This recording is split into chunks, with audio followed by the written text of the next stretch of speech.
Yeah, when anybody talks about John Gotti, I mean, you're talking about encyclopedias.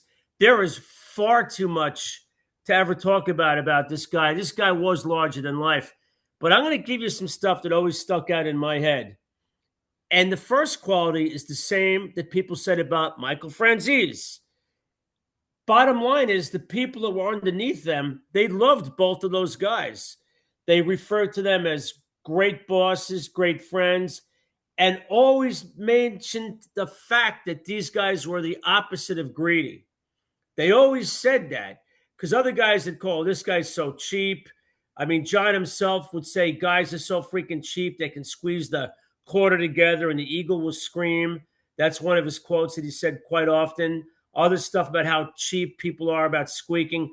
Gotti and Franzese were absolutely the opposite of cheapskates. They were generous to everybody. Now, in Gotti's case, he even was more generous, like to homeless people and stuff walking around.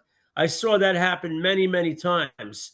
There's that famous clip of him when he handed a homeless guy in front of the courthouse like a $50 bill.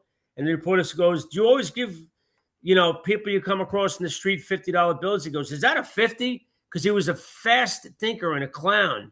He goes, "Give me that 50 back." And he gives him 100. I mean, just stuff like that. Now, with us, again, the first time we ever met him, he was probably, and again, I'm guessing 33, 34, 35 tops.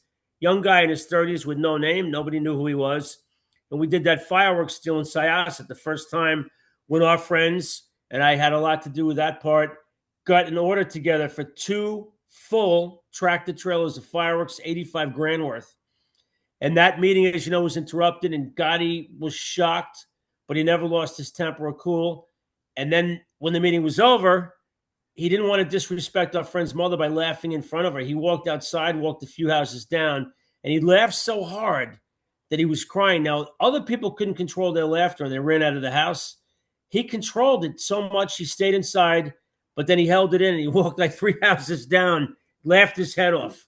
So much so, really, it looked like we were crying to a lot of people. But again, with him, there's just far too many stories.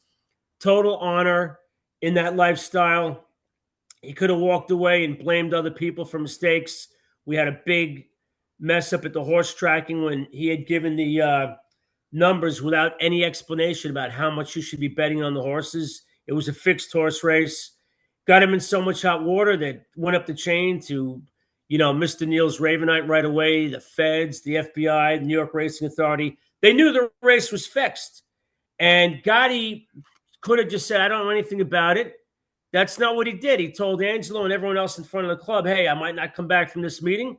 I screwed up badly. I'm going into the Ravenite right now for an emergency meeting on this horse racing operation that obviously was fixed because our guys bet way too much money on the race. We had no idea." And he goes there, and his intention was not to deny anything.